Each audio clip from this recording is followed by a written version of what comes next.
Bonjour à tous, il est 8 heures en temps universel. Merci de nous rejoindre sur Elvic TV, la voix de la résistance panafricaine. Nous allons aborder donc les actualités du jour. Nous commençons par cette situation qui prévaut aux frontières de la Côte d'Ivoire et du Burkina Faso, membre de la Confédération de l'Alliance des États du Sahel. En effet, Alassane Dramane Ouattara, vous le connaissez, c'est donc le dictateur, le tyran, pourrais-je même dire, de la Côte d'Ivoire. Et ce président donc qui aspire à un 4e mandat malgré son âge avancé, plus de 83 ans officiellement, mais officieusement aux alentours de 90 ans, n'a cessé depuis donc l'arrivée au pouvoir du jeune capitaine Ibrahim Traoré, qui tant bien que mal essaie de stabiliser une situation sécuritaire assez tendue dans cette région après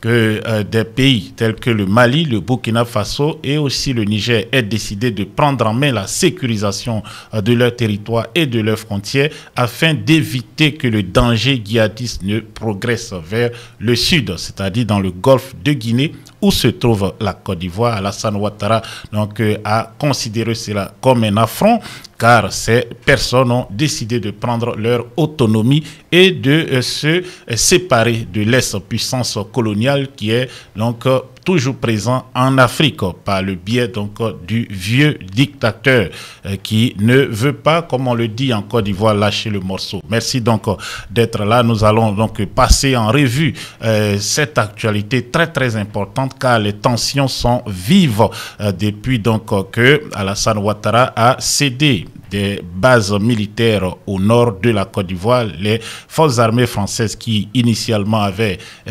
abandonné la base de Ouattara Thomas d'Aquin, ou à l'époque base du 43e Bima à Abidjan, se sont donc repliés. Et dans cette zone, il y a aussi une base américaine qui est en projet dans le nord et est de la Côte d'Ivoire. Donc, comme je le disais tantôt, que veut donc Alassane Dramane Ouattara à l'AES? En effet, depuis plusieurs années, même pourrais-je dire, ou au moins plusieurs mois, il y a des tensions palpables donc aux frontières. Alassane Dramane Ouattara, il faut le rappeler, est lui-même originaire de la Haute-Volta, du Burkina Faso, où il y a fait une grande partie de ses études après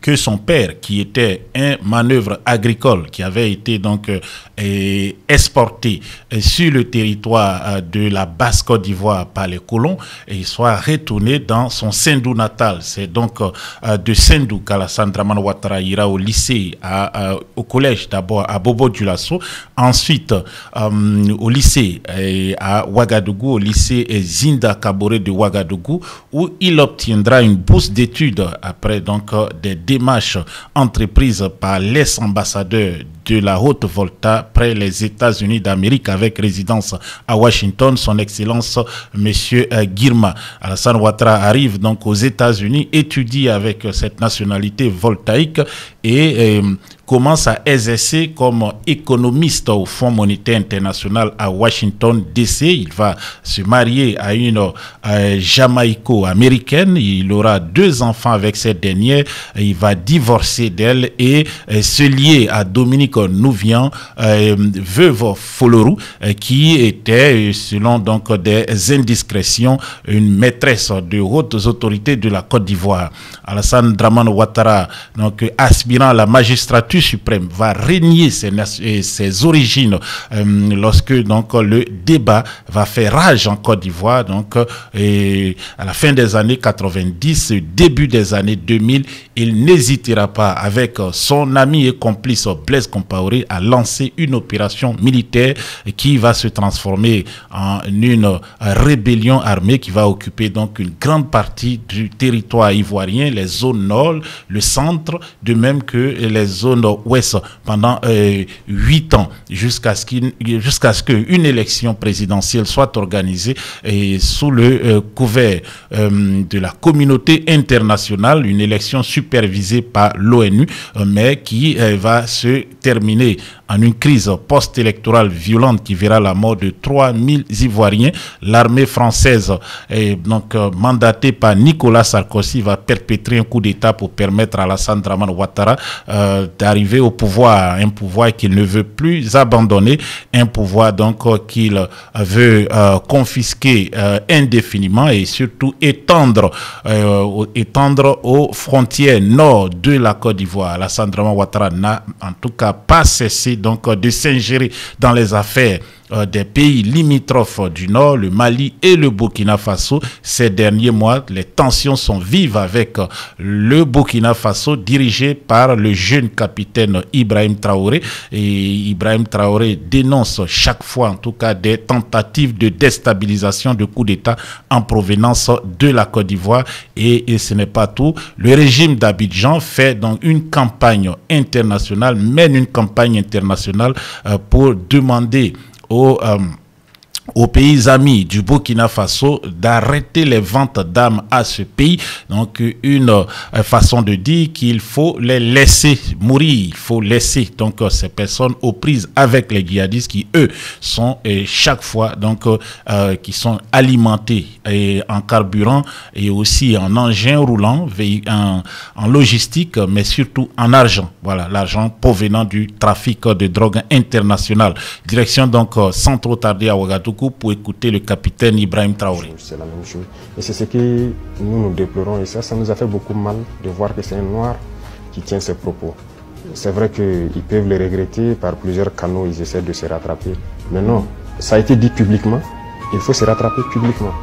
Voilà, nous, c'est comme ça. Nous ne sommes plus dans l'hypocrisie diplomatique, comme on aime le dire. Encore, comme je dis entre nous noirs, le ministre de la Défense ivoirien, qui se promène, aller en Turquie, voir le ministre de la Défense turc, et lui dit de ne pas nous vendre des armes. Vous voyez comment ça fait mal. Quand c'est un noir qui se comporte comme ça fait très mal. Est-ce qu'on a fait un faux rapport? Qu'il sorte de démentir. Si on l'a envoyé pour créer un problème au Burkina, comme ils ont l'habitude de le faire, eh bien, on va s'apprêter, on va les attendre. Parce qu'il faut que ça s'arrête maintenant. La race noire ne doit pas être utilisée pour combattre les noirs. Et chaque fois, c'est la même chose, c'est la même chose. Et c'est ce que nous déplorons. Et ça nous a fait beaucoup mal de voir que c'est un noir qui tient ces propos. C'est vrai qu'ils peuvent le regretter, par plusieurs canaux, ils essaient de se rattraper.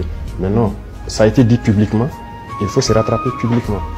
Voilà, nous, c'est comme ça. Nous ne sommes plus dans l'hypocrisie diplomatique, comme on aime le dire. Dire des choses haut et fort, et venir en bas dire non, on s'excuse, on n'a pas quoi. Il faut le dire publiquement.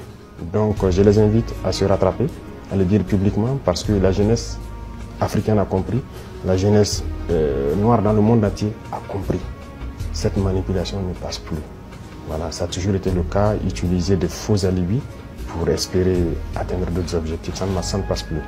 Donc c'est regrettable, mais le Burkina reste dans sa lignée. Nous continuerons à nous développer. Et il a oublié de dire tout ce que nous faisons pour le Burkina.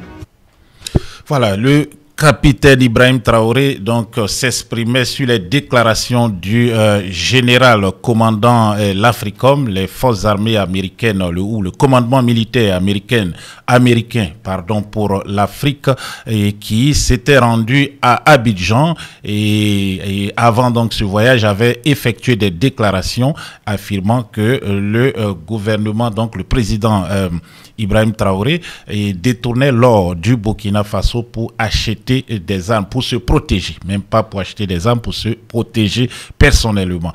Donc ce sont des accusations assez graves qui ont été portées contre le capitaine Traoré sans, je le rappelle, l'once d'une preuve. En effet, avant l'arrivée du capitaine Traoré au pouvoir au Burkina Faso, le pays n'avait pas de réserve d'or. À l'heure où nous parlons, le Burkina Faso est le 4e producteur africain d'or et dispose déjà de réserves très importantes et des réserves donc qui permettent à ce pays de pouvoir donc avoir accès au financement sur les marchés internationaux. Et comme disait le capitaine Traoré, c'est Téné Birahima Ouattara, 10 photocopies, 6 devant, fils selon certaines indiscrétions d'Alassane Dramane Ouattara ou encore son frère qui est à l'origine donc de cette campagne de dénigrement de voyage à l'étranger, en Turquie notamment, pour demander au ministre de la Défense turc, au gouvernement turc dans ce cas, d'arrêter les livraisons d'armes. La Turquie livre des drones au Burkina Faso qui permettent donc de pouvoir réagir de façon donc rapide sur les zones donc les terrains, les théâtres d'opération, les zones de combat lorsqu'il y a des attaques terroristes. Donc, Téné Birahima Ouattara, dit photocopie, frère cadet d'Alassane Dramane Ouattara, aurait donc demandé directement au gouvernement turc d'arrêter la vente de ces drones au Burkina Faso, une façon donc de laisser mourir ces peuples. Je rappelle que Téné Birahima Ouattara est lui aussi ressortissant du Burkina Faso comme son père ou son frère, les deux, nous les voyons en images, mais ce sont eux donc qui sont en train de se battre par tous les moyens contre leur patrie.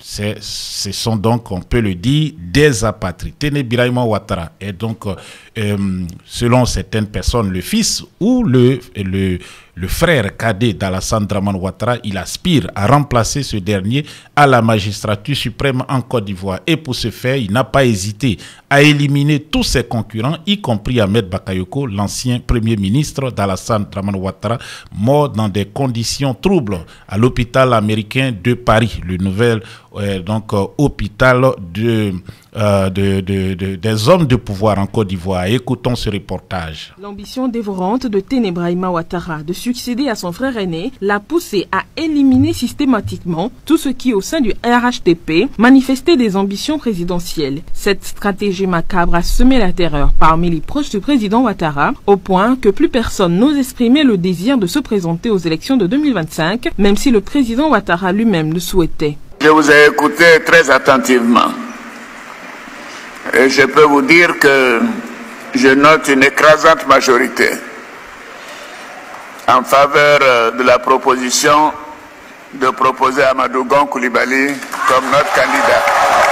L'ambition dévorante de Téné Birahima Ouattara de succéder à son frère aîné l'a poussé à éliminer systématiquement tout ce qui, au sein du RHDP, manifestait des ambitions présidentielles. Cette stratégie macabre a semé la terreur parmi les proches du président Ouattara, au point que plus personne n'ose exprimer le désir de se présenter aux élections de 2025. Le président Ouattara lui-même le souhaitait.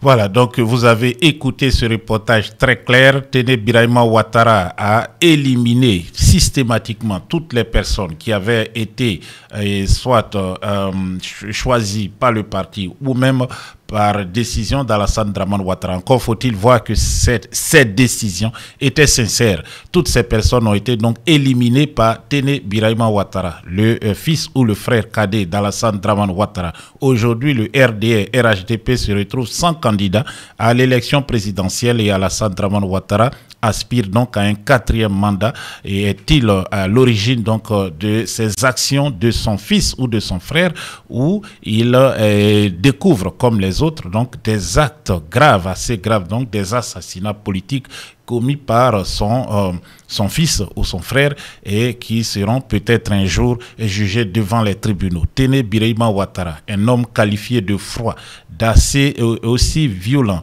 et aussi d'une personne antipathique, une personne donc sans remords qui serait atteint selon d'autres indiscrétions de maladies, donc de troubles psychologiques nerveux. C'est celui-là qui dirige l'armée de Côte d'Ivoire. Cette armée donc qui n'hésite pas donc à s'ingérer dans les affaires intérieures, à déstabiliser des pays voisins, principalement leur pays d'origine, le Burkina Faso. Nous allons donc sans trop tarder à Ouagadougou, au Burkina Faso, où le gouvernement, en tout cas du président Ibrahim Traoré, se bat corps et âme donc pour venir à bout de ces personnes donc mandatées par le régime d'Abidjan pour des campagnes de déstabilisation. Récemment, il faut aussi l'affirmer, le Burkina Faso a intercepté plusieurs motos destinées à des djihadistes qui se sont réfugiés en Côte d'Ivoire, des djihadistes poursuivis dans ce pays donc par les forces armées nationales, les fameux bataillons d'intervention rapide qui opèrent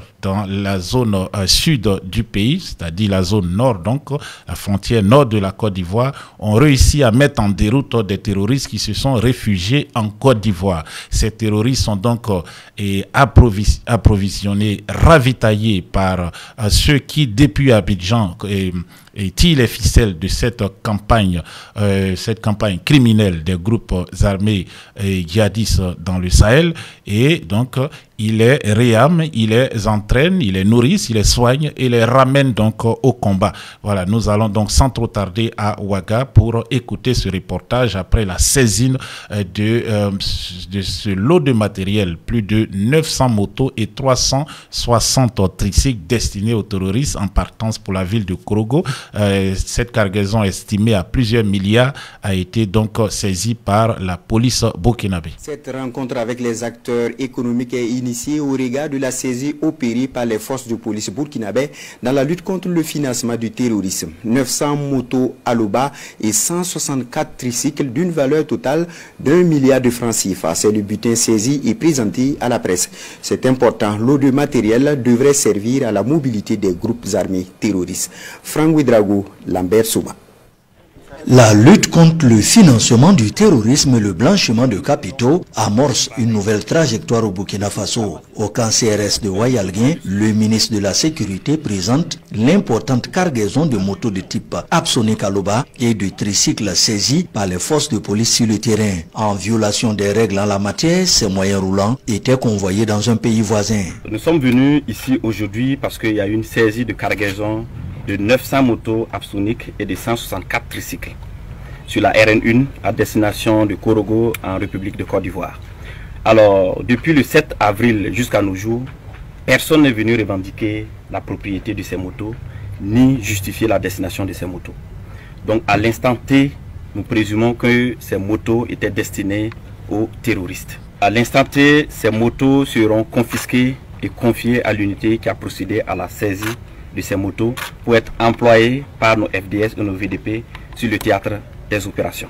Fini le temps de la sensibilisation. Désormais, opérateurs économiques, commerçants, grossistes et détaillants, toutes les personnes qui s'adonnent à des trafics du genre seront traitées avec toute la rigueur de la loi. Les complices des groupes armés terroristes subiront le même sort que ceux-ci. C'est la tolérance zéro envers tous ceux qui, pour leurs intérêts égoïstes, soutiennent les forces du mal. La valeur de cette cargaison s'élève à près de 750 millions hors taxes. Voilà, ça veut dire que si on ajoute les taxes de douane, etc., ça va aller au plus d'1 milliard. C'est l'occasion pour moi également de lancer cet appel à tous les commerçants, à tous les acteurs économiques, que désormais la guerre contre le financement du terrorisme va prendre une autre ampleur en termes de rigueur, mais en termes également d'action concrète sur le terrain. En plus de la cargaison des 3 camions remorques présentés cet après-midi, 6 autres camions remorques sont dans les filets des forces de police. Les propriétaires se font toujours attendre. Dans un délai de 2 mois après leur interception, les motos et autres matériels roulants seront mis à la disposition des forces combattantes. Voilà, vous êtes sur Elvic TV. Merci de votre fidélité. 8 heures passées donc de quelques minutes ce matin. Comme vous le voyez, donc la situation est très tendue et plusieurs motos, donc plus de 400 et quelques motos avec des tricycles estimés à plusieurs milliards de francs CFA saisis par les polices burkinabés en partance pour la Côte d'Ivoire. Ce matériel était en partance pour la Côte d'Ivoire, saisi par les polices burkinabés et qui mettent ainsi hors d'état de nuit du matériel roulant, de la logistique destinée aux terroristes qui se regroupent souvent de l'autre côté de la frontière, en Côte d'Ivoire, se réorganisent et remontent donc sur le théâtre des opérations remonte dans les villes et villages, les hameaux aussi du Burkina Faso, pour perpétrer des attaques.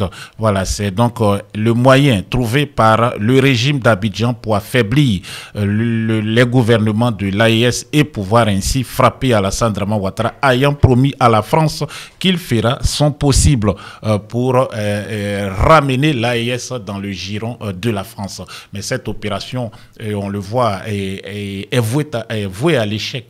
Tous les jours, ou presque tous les jours, il y a des tentatives et ces tentatives échouent. Nous allons donc ici écouter des audios qui ont été enregistrés par les services de renseignement du Burkina Faso lorsque des personnes à Abidjan, un certain Mathieu Bazeux, qui travaillerait pour Téné Birahima Ouattara, 10 photocopies, donnait des instructions à donc ses acolytes tapis dans l'ombre au Burkina Faso. Voilà, sans trop tarder, donc nous allons écouter Mathieu Bazeux et puis nous revenons ici car il y a donc du nouveau concernant ce personnage. Sinon, on va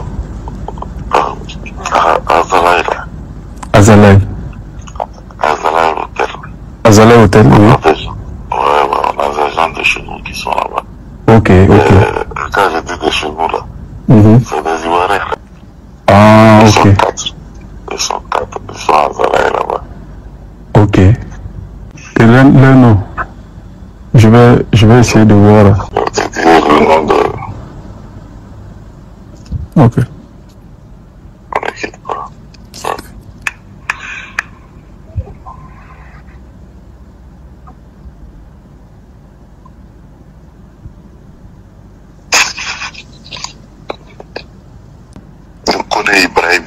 Connais Ibrahim. D'accord. Avec un certain Mondé Sèche. Ils sont à la chambre 208 et 209.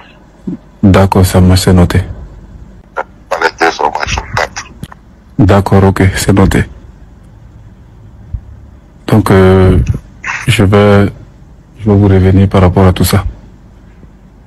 Ouais, mais on soit discret, quoi. Oui, exactement.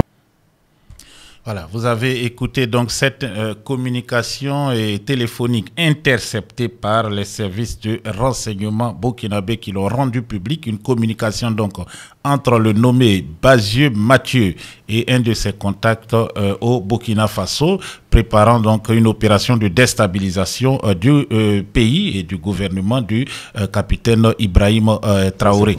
Voilà. C'est vrai qu'ils peuvent le regretter par plusieurs cas. Voilà, donc, la situation, comme vous le voyez, est tendue. On a donc une information de dernière minute concernant ce fameux Bazeux Mathieu. Il aurait été donc arrêté à Abidjan après la découverte de ce complot. En tout cas, après les informations publiées par les autorités burkinabées qui mettent en cause le nommé Bazeux Mathieu dit Nico. Voilà, et Bazeux Mathieu dit Nico est conseiller des affaires étrangères et il a été nommé par décret le 8 janvier 2019 et comme conseiller des affaires donc étrangères, il a été superviseur des escadrons de la mort. Il travaille pour Téné Birahima Ouattara, 10 photocopies selon Ibrahima et Maïga, le nommé Bazeux Mathieu dit Nico, patron du bureau des enquêtes de Alassane Draman Ouattara, aurait été arrêté sur ordre de Téné Birahima Ouattara. 10 photocopies et donc après la publication de ces audios. Voilà, donc comme vous le voyez, donc Bazeux Mathieu serait donc dans les mailles du filet d'Alassane Draman Ouattara et qui ne lui pardonne pas et donc ces indiscrétions en donnant des noms de complices tapis dans l'ombre au Burkina Faso sur les réseaux sociaux et puis surtout il lui reproche donc Téné Birahima et son frère ou son père de n'avoir pas été assez discret et d'avoir foiré une opération. Alassane Dramane Ouattara souhaite donc quelque chose de rapide, une opération militaire pour au moins donc reprendre main dans un des pays de l'AES avant son investiture le 21 juin prochain. Voilà, ça sera à l'Hôtel Ivoire intercontinental. Le RDR-RHDP se réunit en congrès extraordinaire, en congrès ordinaire, ce n'est pas extraordinaire. Alassane Dramane Ouattara veut donc à ce congrès, voilà, que bon, il soit présenté officiellement comme candidat avec, en tout cas à son actif, un trophée à présenter à la France pour que cette France soutienne sa candidature qui est illégale au vu de la loi ivoirienne. En tout cas, les tentatives de déstabilisation et aussi, il faut le dire, les opérations donc clandestines au nord de la Côte d'Ivoire se multiplient, et nous avons eu par exemple ces images que vous êtes en train de voir. Et il y a de cela donc quelques jours, Téné-Birahima Ouattara, c'est de lui qu'il s'agit, très actif, était dans le nord de la Côte d'Ivoire, principalement dans la ville de Séguéla, voilà, où il a donc ouvert un centre, dit-on, régional. Donc, voilà, nous allons voir la plaque commémorative de cette cérémonie. Donc, voilà, et il a inauguré donc un centre régional, nous dit-on, de formation au transport. Voilà, mais c'est pour l'armée. Pourquoi est-ce que c'est l'armée donc qui ouvre ce centre à quelques encablures des frontières du Burkina Faso et du Mali? Il faut aussi rappeler qu'il y a de cela quelques jours qu'une base militaire américaine a été ouverte dans cette même région de la Côte d'Ivoire. Et puis, il y a aussi de cela quelques jours, quelques semaines, peut-on dire, le régime d'Abidjan,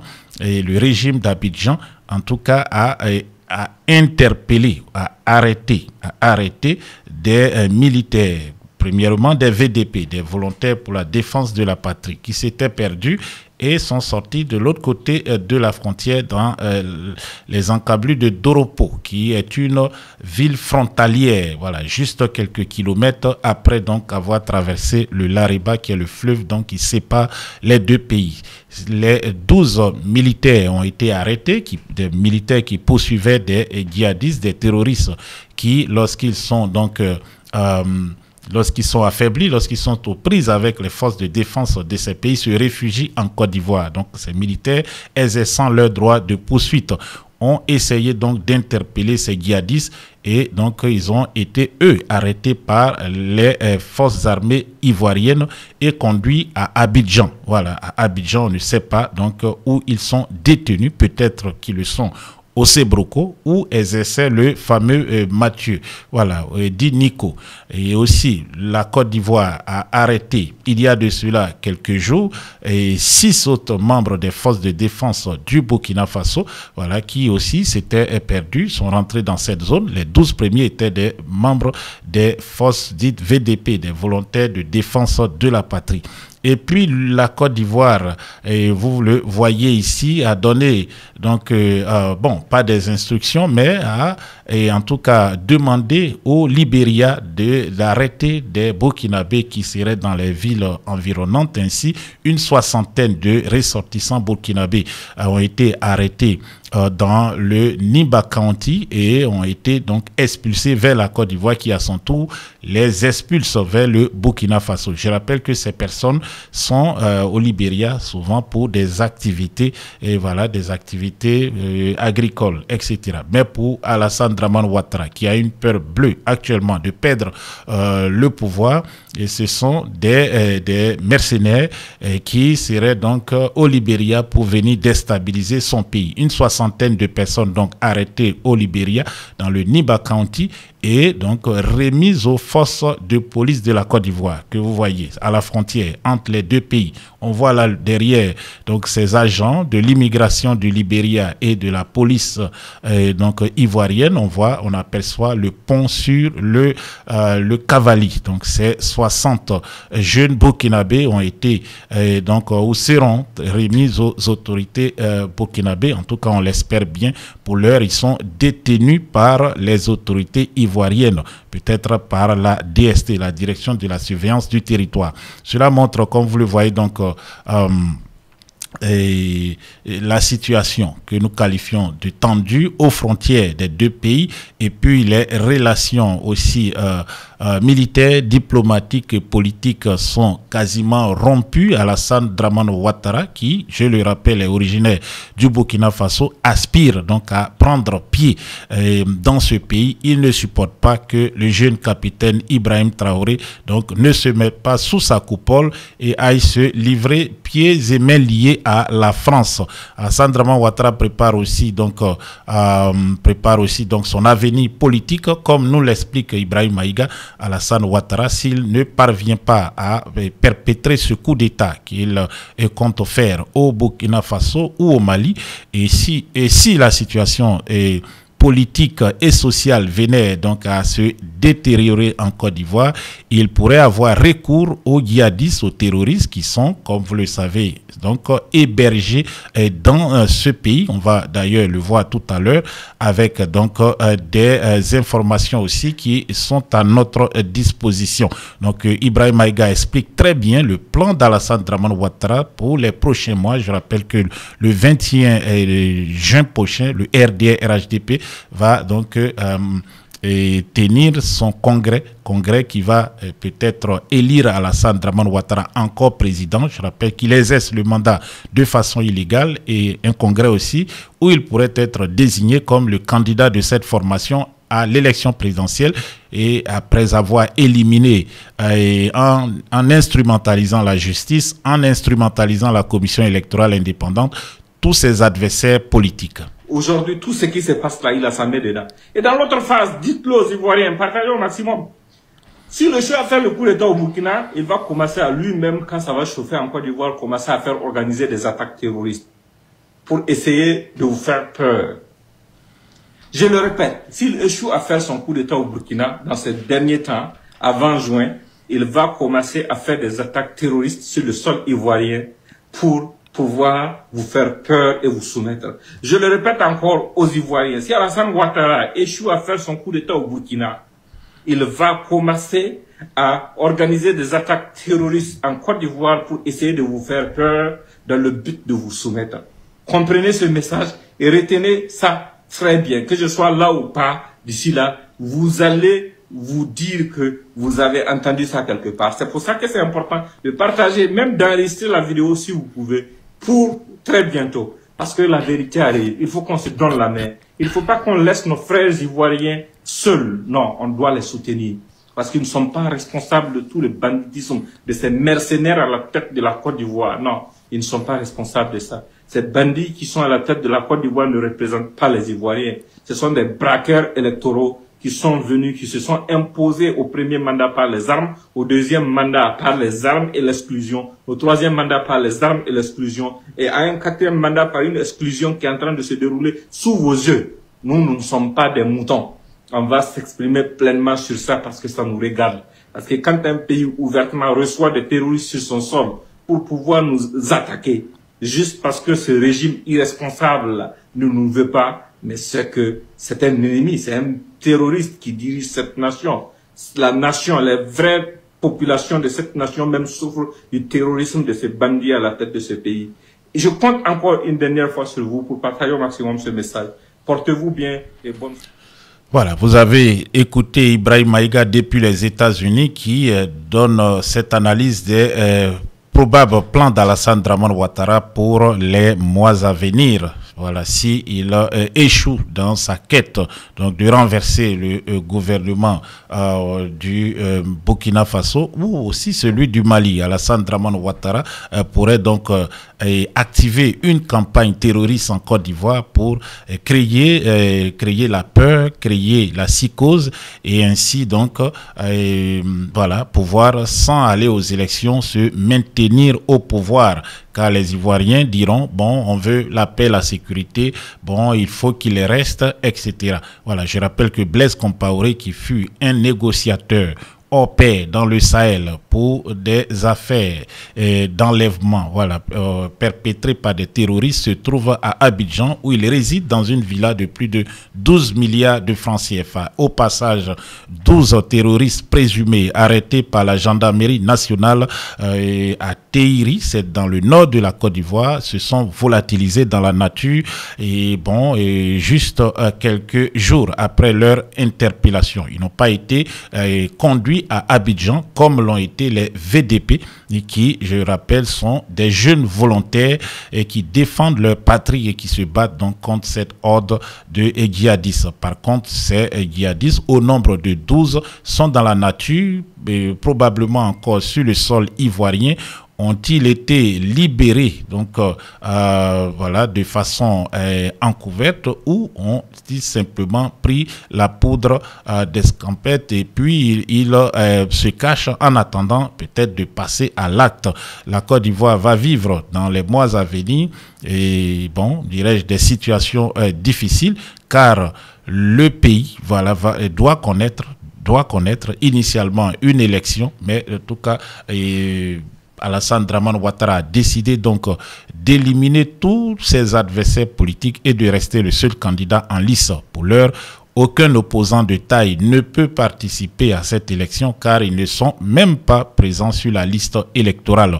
Voilà, donc est-ce que le vieux dictateur a décidé donc de s'aimer une fois de plus le chaos dans le pays? On se rappelle des djihadistes qui s'échappent, 12 djihadistes qui se sont échappés de la gendarmerie nationale de Teiri, des motos, des tricycles en partance pour cette même région, donc le nord de la Côte d'Ivoire, saisis par les forces de défense et de sécurité du Burkina Faso, et ensuite des camps militaires qui s'ouvrent donc presque chaque mois dans cette partie du pays, et Alassane Dramane Ouattara qui affirme accueillir sur son sol plus de 80 000 réfugiés venus de Burkina Faso. Voilà, donc nous assistons là à un mélange qui pourrait être explosif dans les jours, les semaines, voire les mois à venir.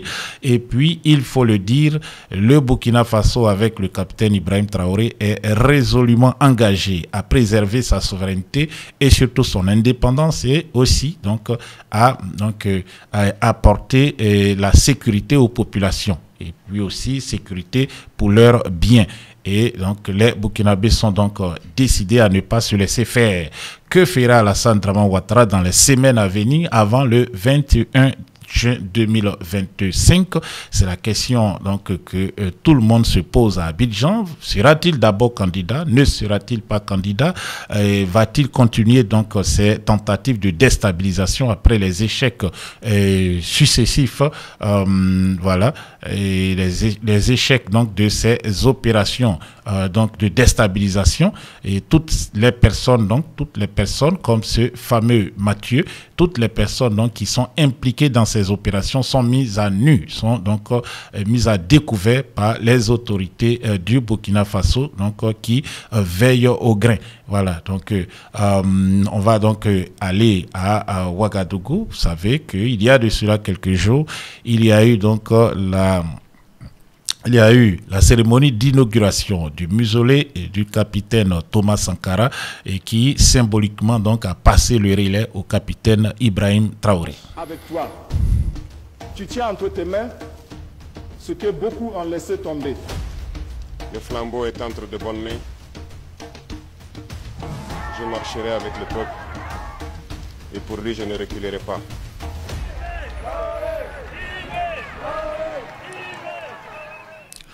Je marcherai avec le peuple et pour lui, je ne reculerai pas. Le flambeau est entre de bonnes mains, dicte le capitaine Ibrahim Traoré, qui il faut le dire, est aux prises avec les djihadistes, les terroristes, mais aussi aux prises avec des gouvernements comme celui de la Côte d'Ivoire, le gouvernement d'Alassane Dramane Ouattara, qui a juré de déstabiliser ce pays, en tout cas de récupérer un certain pouvoir sur ce pays. Il est originaire, voudrais-je dire.